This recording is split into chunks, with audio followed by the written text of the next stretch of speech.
La campagna di Legambiente per il 2015-2016 cerca di indagare quello che è il rapporto tra cibo e territorio, verificare come le diverse tradizioni del cibo hanno prodotto nel tempo paesaggi diversi sugli stessi posti, a partire dai primi anni dell'Ottocento.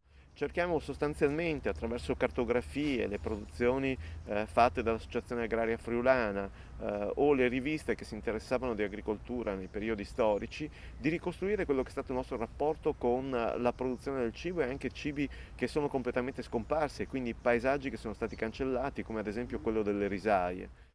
A noi il cibo non interessa soltanto in termini di riscoperta esclusivamente tradizionale, anzi la maggior parte dei cibi tradizionali del Friuli Venezia Giulia, a partire dal fricco, sono delle invenzioni degli ultimi 200 anni.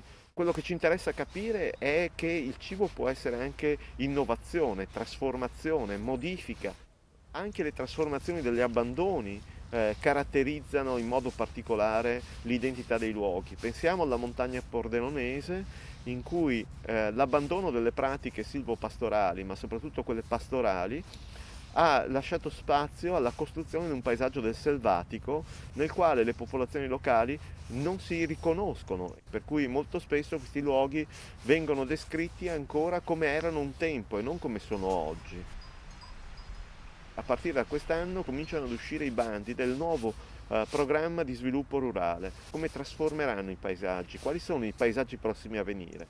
In questo momento si discute veramente molto poco di politica dell'agricoltura, discute molto di più di tecnica dell'agricoltura. Questa iniziativa si svolge attraverso uscite di esplorazione molto poco organizzate, nel senso dove l'obiettivo non è quello di illustrare a chi partecipa come stanno le cose, ma sollecitare l'osservazione delle singole persone e una discussione, un dibattito itinerante.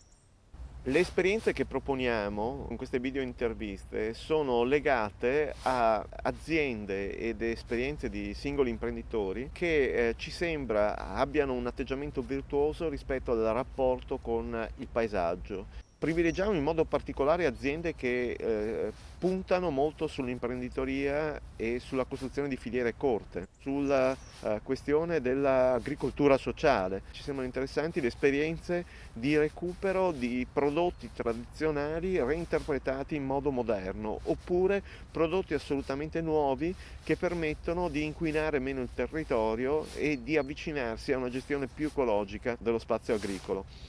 Ci sembra che queste aziende abbiano la capacità di raccontare in modo diverso, in modo nuovo, quelle che sono le possibilità che l'agricoltura può avere su questi territori, appunto letti come una trasformazione virtuosa dei paesaggi.